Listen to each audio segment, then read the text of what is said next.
Guys, আসসালামু আলাইকুম। সময় স্রোত কাহারও জন্য অপেক্ষা করে না, এই কথাটা যেমন সত্য ঠিক তেমনি সূর্য তার সঠিক সময় ওঠে, আবার সঠিক সময় সে অস্ত যায়। নদীর জোয়ার ভাটা না থাকলে পৃথিবীর সৌরশক্তি বা সৌরজগৎ নানান ধরনের একটা সমস্যা করত। ভরা কাঁঠাল আর মরা কাঁঠাল, একটা কথা আছে,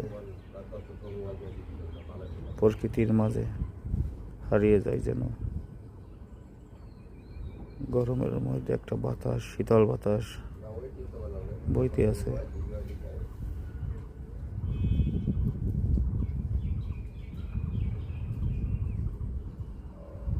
বেশি করে গাছ লাগান, পরিবেশ বাঁচান, তাহলে এত গরম ভোগ করতে হবে না। আমাদের সবার প্রতিদিন উচিত 7টা করে গাছ লাগানো। যত বেশি গাছ লাগাবেন তত বেশি হবে।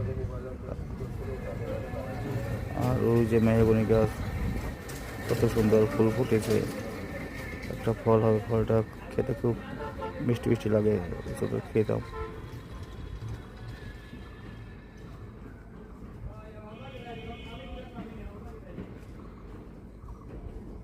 বাংলাদেশ একটা নদীমাতৃক দেশ, খাল বিল, নদী নালা, খাল বিল, এটাই বাংলাদেশ।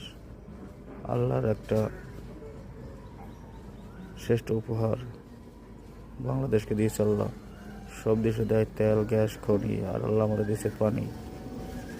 জোয়ারের পানি যখন ওঠে তখন পলি পড়ে, সেই পলিতে আবারই আমরা ধান চাষ বা যে কোনো ফসলাদি লাগাই, খুব ভালোই হয়। ঠিক আছে, সবাই ভালো থাকবেন। আসসালামু আলাইকুম। সময় স্রোত কাহারও জন্য অপেক্ষা করে না, এই কথাটা যেমন সত্য ঠিক তেমনি সূর্য তার সঠিক সময় ওঠে, আবার সঠিক সময় সে অস্ত যায়। নদীর জোয়ার ভাটা না থাকলে পৃথিবীর সৌরশক্তি বা সৌরজগৎ নানান ধরনের একটা সমস্যা করত। ভরা কাঁঠাল আর মরা কাঁঠাল, একটা কথা আছে, প্রকৃতির মাঝে হারিয়ে যায় যেন।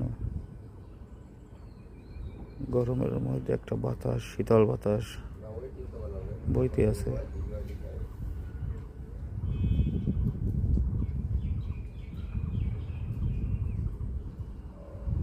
বেশি করে গাছ লাগান, পরিবেশ বাঁচান, তাহলে এত গরম ভোগ করতে হবে না। আমাদের সবার প্রতিদিন উচিত 7টা করে গাছ লাগানো। যত বেশি গাছ লাগাবেন তত বেশি হবে। আর ওই যে মেহগনি গাছ,